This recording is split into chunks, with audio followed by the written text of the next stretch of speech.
안녕하십니까. 정부부장입니다. 네, 어제 제가 금투세 폐지에 대해서 쉬지 말고 4월 10일까지 강력하게 압박해라 이렇게 이제 주문을 드렸었죠. 예, 지금 이제 한동훈 비대위원장한테 주문을 했습니다. 저희 민주당 쪽에서는 이제 금투세 폐지에 대해서는 얘기를 하지 않을 테니까. 지금 민주당에서 이제 이야기하는 주요 내용은 정권 심판이잖아요. 사실 야당의 입장에서는 대통령 선거 있고 나서 2년 후에는 원래 의례 가장 당연한 주제로 이야기하는 것이 정권 심판론입니다. 그래서 민주당이 아니라 국민의힘이라도 똑같이 대통령 선거에서 지고 나서 2년 동안 있었던 일에 대해서 이제 실정에 대해서 국민에게 심판을 해달라. 이게 이제 원래 수순인데 여러분들도 잘 아시겠지만 이제 민주당이 이미 180석이잖아요. 지금 167석이 됐지만 이미 이제 180석 거대 야당을 밀어줬는데도 불구하고 너희들은 뭐 했냐라는 얘기를 이제 들을 수밖에 없을 정도로 이미 거대 야당이 돼 있는 입장이기 때문에 만약에 지금 민주당이 예를 들면 100석 정도 돼 있는데 국민의힘이 예를 들면 180석이다. 근데 대통령까지 권력까지 가지고 있다. 이러면 이번 선거는 해보나 마나죠. 민주당이 압승하겠지. 근데 이미 180석을 지금 국민이 몰아줘가지고 이런 상태에서 소위 얘기해서 거의 개헌 저지선에 개헌 의석수에 가까울 정도로 이렇게 밀어줬는데 너희들 뭐였냐라고 할 정도로 지금 민주당 입장에서는 사실은 면이 좀 빠지거든. 예, 면이 빠진단 말이에요. 그래서 지금 민주당은 다수당인데도 불구하고 일당이죠, 일당. 그러니까 우리가 기호 1번을 찍이란 것은 다수당을 의미합니다. 그래서 다수당인데도 불구하고 너희들은 뭐였냐라는 어떤 책임론에 들어갈 수밖에 없고. 그럼 국민의힘은 어차피 여당이기 때문에 여당은 원래 욕 먹어야 되는 거잖아요. 여당이라는 것은 견제를 받아야 되는 어떤 정당이고. 그래서 국민의힘은 사실은 본인들이 이제 방어를 해야 되는 정당인데도 불구하고 문제는 이제 본인들이 이제 108석밖에 안 되니까, 이게 안 되니까 이제, 어떻게 되겠어요. 본인들이 이미 적은 정당인데, 이미 작년 21대 총선에서 이미 심판을 받았기 때문에, 박근혜 정부에 대한 어떤 탄핵에 대한 심판을 받은 거죠. 그런 상태이기 때문에 본인들이 이미 받은 심판을 더 할 수가 없는 거야. 그러니까 어떻게 보면 그러니까 윤석열 정부에 대한 어떤 수성을 할 뿐이지 정당이 뭘 잘못했다. 이렇게 얘기하기도 좀 그러니까 이미 의석수가 적기 때문에. 그래서 이제 사실 어떻게 보면 정권 심판이라는 것 자체가 약간 좀 희석되는 느낌. 그리고 민주당도 어떻게 보면 이재명이라는 어떤 그런 존재, 그러니까 사법 리스크를 떠안고 있는 대표가 지금 이렇게 활개치고 있는 거에 대한 어떤 문제. 그리고 이제 국민의힘은 사실 윤석열 정부가 좀 잘했으면은 지금 국민의힘 자체가 워낙 지금 적은 제2당이잖아요. 그런 입장이기 때문에 사실 어쩌면 더 큰 소리를 칠 수 있는 상황인데도 불구하고 지금 윤석열 대통령이 워낙 지금 인기가 좀 없잖아요. 이유는 여러 가지겠죠. 근데 전반적으로 봤을 때는 좀 대한민국 국민들은 약간 좀 머리 좀 조아리고 좀 약간 좀 죄송합니다. 이렇게 하고 이제 살짝 겸손해야지 좀 좋아하는 민족인데 오죽했으면 체면이 제일 중요한 민족 아니에요? 5,000년 동안?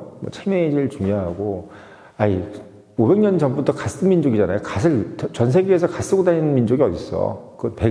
하얀 옷 입고 갓 쓰고 다녔던 민족이면 얘기 다 한 거지.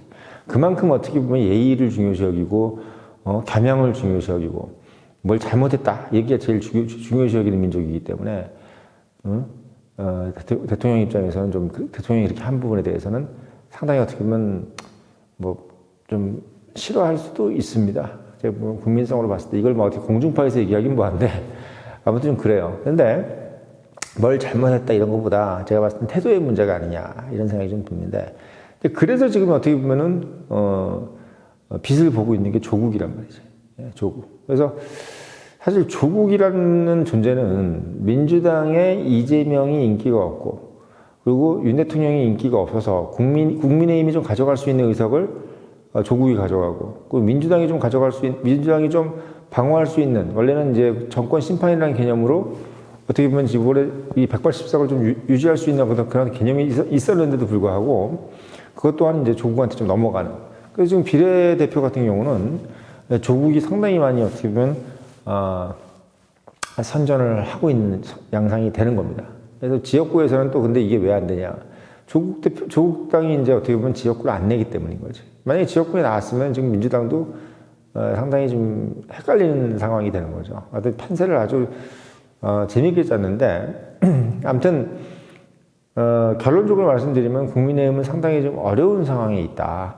민주당보다 더 어려운 상황에 있다. 왜냐하면 여기서 더 빠져버려서 예를 들면 100석이 안 돼버렸다. 뭐 98석 이렇게 돼버린다. 그러면 이제 사실 더 어려워지는 거죠. 원래는 여기서 한 130석 정도, 130 정도가 좀 어떻게 보면 정상이고 150석 정도가 되면 좀 잘했다. 이런 얘기 들을 수 있는데 지금 한동훈 비대위원장이 어제도 얘기했지만 뭐 원톱으로 사실 정치 경험이 전무한 정치인 된 지 몇 달 되지도 않은 정치인이 지금 원톱으로 지금 비대위원장을 하면서 지금 선거를 치르고 있는 마당이기 때문에 아무리 참신한 이미지라고 하더라도 사실은 그게 이제 한계에 봉착을 한 거죠. 본인이 어떤 잘못했다 이런 것보다. 그런 상황이에요. 그래서 지금 제가 봤을 때는 우리가 지금 중요시 여기는 거는 뭐 국민의힘이 이겨가지고 뭐 어쩌고 뭐 민주당이 뭐 나빠 이게 아니라 지금 이제 중요한 거는 우리가 누차 이제 중요시 여기는 것은 나라의 발전이고 어떻게 보면 국가가 이제 선진화되는 것이 이제 가장 중요하지 않습니까? 근데 그런 입장에서 봤을 때 국힘이 어쨌든 간에 지금 이제 금투세 폐지를 또 주장을 했고 또 이제 사실 어떻게 보면 그게 뭐 선거를 위해서든 아니면 본인들이 뭐 정권 유지를 위해서든 뭐든 어쨌든 공매도 관련돼서도 이미 작년부터 지금 공매도 관련돼서 이제 개혁을 약속을 했고 또 그거에 대해서 토론회도 하고 또 얼마 전에도 박순혁 작가까지 불러가지고 정의정 대표나 불러서 저기 금융감독원장이 뭐 사상 최초로 금융감독원장까지 참석을 해서 그런 토론회를 했단 말이야. 근데 지금 이제 어떻게 보면은 그것이 이제 다급한 상황이 된 거예요. 다급한 상황이 된 거고 저도 지금 어떻게 보면 오늘도 점심 먹으면서 그 이제 증권업계에서 상당히 오랫동안 몸 담으셨던 이제 그 분이 이제 말씀을 하시기를 금투세 폐지는 상당히 현실적이고 잘한 공약이다. 이렇게 이제 딱 잘라서 얘기를 하고 이쯤에서 공매도 전산화 그 다음에 상환기간과 담보 비율에 관련된 액션을 금융감독원이 확실하게 액션을 취해준다면 지금의 판세를 상당히 유리하게 가져갈 수 있을 것 같다라고 단언을 하더라고요. 제가 봤을 때는 이 공약이라는 것은 말입니다. 앞으로 할 얘기잖아요. 앞으로 할 거. 그러니까 앞으로 할 거라는 것은 어떻게 보면 이게 어음이나 비슷한 거죠. 어음. 그렇죠? 돈이 지금 들어온 것이 아니라 앞으로 주겠다. 약속. 이게 어음이잖아. 그러니까 어음도 물론 뭐 없는 것보다는 낫겠지. 근데 이제 지금은 어음보다 더 확실한 거. 일단 현금이 좀 나가야 돼. 그럼 여기서 민주당처럼 막 25만 원 주는 그런 현금 말고 진짜 어떻게 보면은 말로 하는 현금이 뭘까요? 바로 지금 이제 정책을 실현하는 겁니다. 이게 뭐겠어요? 금융감독원에서 공매도 전산화를 5월 5일까지 딱 하겠다. 이미 딱 정하기로 딱 약속을 해버리는 겁니다. 그러니까 전산화를 언제까지 만들겠다가 아니라 전산화를 언제까지 딱 하겠다. 그러니까 미흡하지만 공매도 전산화를 지금 있는 상황에서 지금 있는 기술로 일단 버전 1, 1.0을 한번 실행해 보겠다.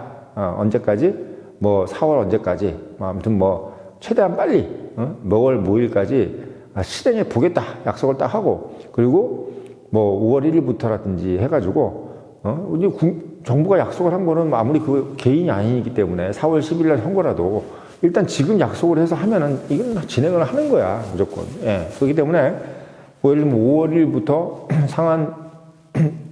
상환 기간과 담보 비율을 개인과 기관이 똑같이 하겠다. 딱 지금 던져야 돼요. 지금 던져야 됩니다. 그러니까 공매도 전산화 5월 5일까지 언제부터 하겠다. 지금 있는 기술로 예를 들면 좀 미흡하긴 하지만 아직 만들어진 게 100% 완전하진 않습니다. 딱 이렇게 이복현 금융감독원장이 딱 얘기를 합니다. 그러니까 예를 들면 지금 우리가 이제 기술 개발을 하기로 했는데 뭐 예전처럼 몇 달 걸리는데 뭐 언제 될지 모르지만 뭐 최대한 노력하겠습니다. 이거 말고 이렇게 하면 안 되고 지금 만들어진 기술이 좀 있는데 이게 지금 어떻게 보면 100% 완전치는 않지만 예를 들면 개인 투자자들이 뭐 기대의 한 50% 정도밖에 부응은 안 하지만 일단 정부가 보여준다는 어떤 약속을 지킨다는 그런 개념으로 보여주기 위해서 부족한 기술이지만 일단 계속 업데이트한다는 약속 하에 그런 가정 하에 모월 모일에 금융감독원이 전격적으로 공매도 전산화를 시행하겠다. 이게 딱 약속으로 못 받고 또 담보 비율, 그 상환 기간 이거를 개인하고 기관이 똑같이 하겠다. 이것만 딱 약속을 하면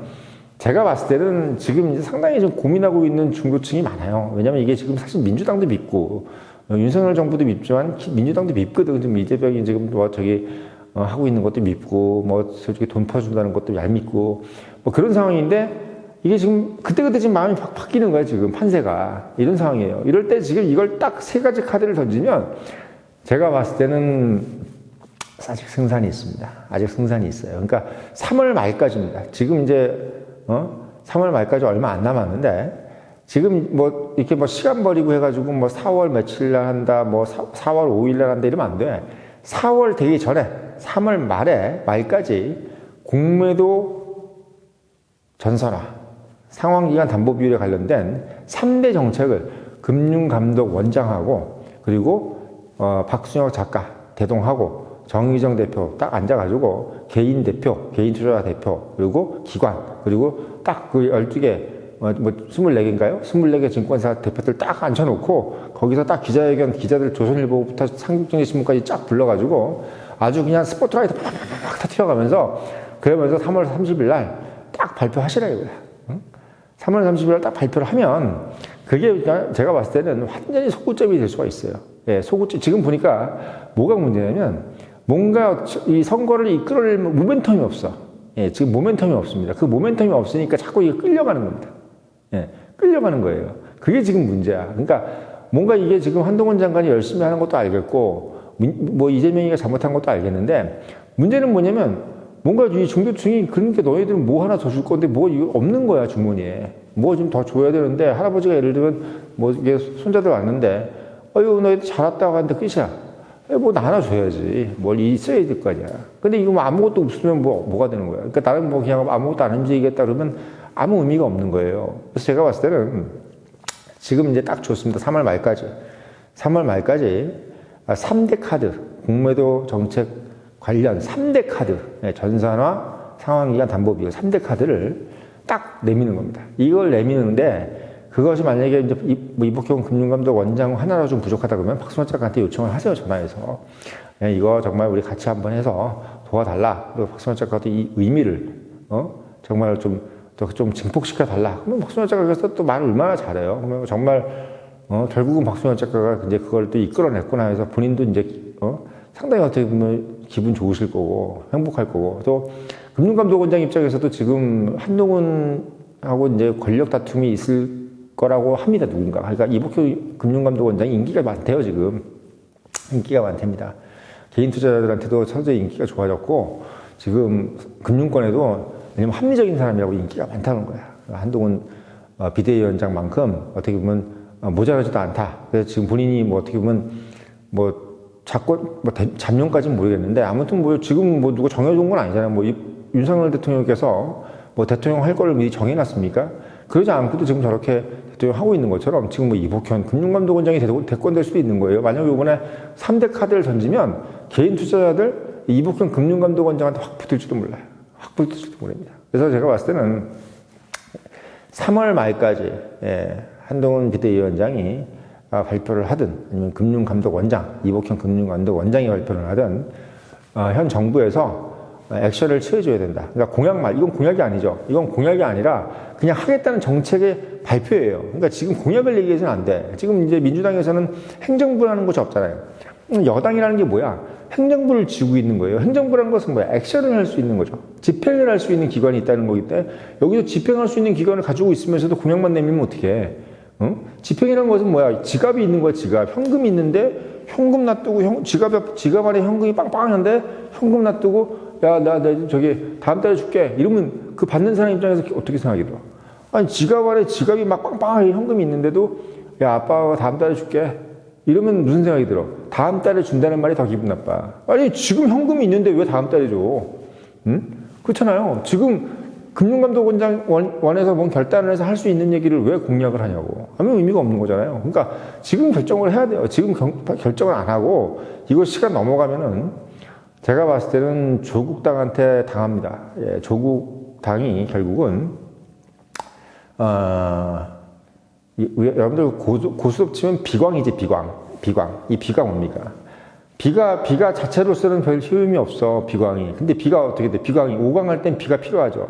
3광 할 때는 비가 있으면 어떻게 돼요? 필요하지 않습니까? 이 비라는 것은 뭔가 하나 채워주는 광이잖아요. 뭐 고수업 치르시는 분들이 다 아시겠지만. 그러니까 이 비광거사라 그러죠, 비광거사. 정치권에서는 잘 쓰는 말인데, 이 비광거사. 그러니까 본인 스스로는 무슨 별 의미가 없어. 뭐 몇십 석 안 돼. 조국당이 예를 들면 10석? 뭐 이렇게밖에 안 돼. 근데 문제는 뭐냐면, 이재명이 예를 들면 과반수를 지금 가지지 못할 거예요. 민주당이 이런 식으로 가면. 그리고 국민의힘도 힘들지. 근데 그런 상황에서 조국이 예를 들면 거기서 이니셔티브를 가질 공산이 상당히 크다 이거야. 예, 상당히 큽니다. 그런 상황이 지금 이제 눈앞에 펼쳐지는 거예요. 근데 지금 박수현 작가께서도 얘기하셨지만 이제 조국당이 이제 여러 가지 금융 카르텔과 연관이 돼 있다 이런 얘기를 좀 하고 있잖아요. 그렇든 안 그렇든 잘 모르겠습니다. 그건 저는 음모는 잘 모르는데 문제는 뭐냐면 이제 그런 상황이 오게 되면은 국힘이 전격적으로 뭔가 이렇게 밀고 나가기가 어려워. 민주당하고만 얘기가 돼야 되는 것이 아니라 이건 조국하고도 얘기가 돼야 되고 이런 상황이기 때문에 뭐 금융 카르텔 뭐 이렇게 뭐 혁파하고 뭐 공매도 혁파하고 금투세 밀어붙이기가 상당히 어려운 상황이 올 거예요. 왜냐면 이게 양당 되면은 그래도 서로 간에 이렇게 뭐 주거니 받거니 하면 되는데 이게 이제 3당이 된단 말이에요. 3당. 예를 들면 옛날 자민련이에요. 김종필 같은 분이 이제 연상을 하시면 돼요. 이게 조국이 비광거사라 그래가지고 이게 소위 얘기해서 옛날에 비광거사가 이제 김종필입니다. 김종필. 그래서 비광거사의 위치가 되는 거야. 조국이. 그러니까 고수톱에서 비광의 어떤 효력을 발휘를 하는 거죠. 그러니까 본인은 아무것도 아니야. 그러니까 남의 당이 과반수가 되고 또 남의 당이 법안을 처리해 나가는 데 있어서 도와주는 상황이 이제 펼쳐진다는 겁니다. 특히나 이제 이재명 대표가 예를 들면 이제 사법 리스크가 있기 때문에 만약에 뭐 조국도 이제 결국은 대법원 판결 나면 들어가겠죠. 근데 조국은 들어가도 당은 남잖아요. 당은 남는 거예요. 그러니까 본인은 뭐 감옥소에 앉아가지고 이제 당이 이제 저러고 있는 걸 보고 있겠죠. 그러면 이제 당이 조국이 없어지면 조국당은 상당히 위력을 가지게 될 겁니다. 왜냐하면 이제 리스크가 없어져 버렸잖아요. 그러니까 조국 당은 남는데 이재명이 또 어떻게 돼요? 또 사법 리스크로 이제 들어가게 되면은 이재명이 이제 예를 들면 거기서 이제 예를 들면 아주 핵심이 아니고서 이제 조국 당으로 넘어올 수 있는 사람들도 많을 거야. 그러면 이제 국힘에서도 또 어떤 일이 벌어질지도 모르고 이게 만약에 이제 국힘한테 유리한 과정이 될지 불리한 과정이 될지 누구도 모릅니다만은 조국 당이 상당한 위력을 가지게 될 거라는 느낌은 지금부터 든단 말이죠. 물론 이제 그게 총선 뚜껑을 열어봐야 알겠지만 만약에 뭐 진짜 찻잔성의 태풍이 될 수도 있겠지만 지금 어떤 지지율로는 그렇게 될 공산이 크다. 근데 그렇게 되면은 지금 이제 우리가 이제 부르짖었던 예를 들면 공매도 카르텔이라든지 이런 부분들의 혁파, 그리고 금투세 폐지 이런 것들이 그냥 유야무야 될 가능성이 상당히 큽니다. 왜냐하면 지금 뭐 조국당 같은 경우는 결국 이제 등원하면 제일 먼저 할 것이 한동훈 장관 특검하겠다. 이제 어떻게 복수를 시작하겠다는 거죠. 복수의 정치를 시작하는 입장에서 지금 뭐 금투세네 뭐 이런 실용적인 거에 대한 관심이 없는 거죠. 그러니까 조국 당은 지금 실용적인 걸 뭘 하겠다는 게 아니라 윤석열 대통령이 나한테 해코지한 거를 내가 그대로 복수하겠다.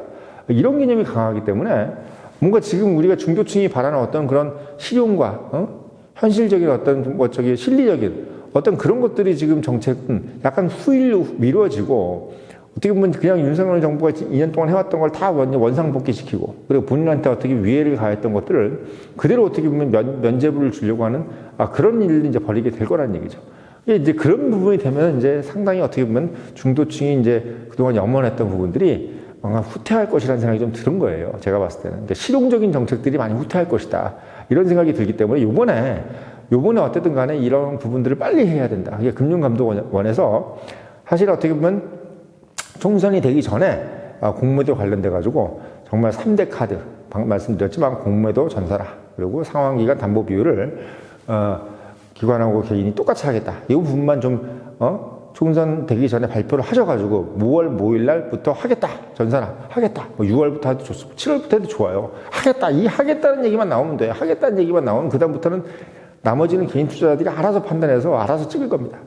그게 지금 마지막에 어떤 필살기다.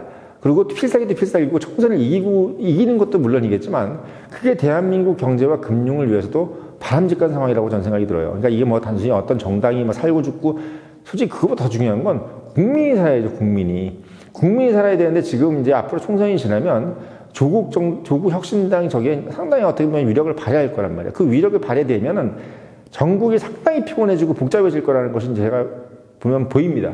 그래서 그 부분이 우려되기 때문에 빨리 금융개혁 관련된 현안들이 빨리 해결이 돼야 된다, 이런 생각이 들어서 오늘 영상 올렸습니다.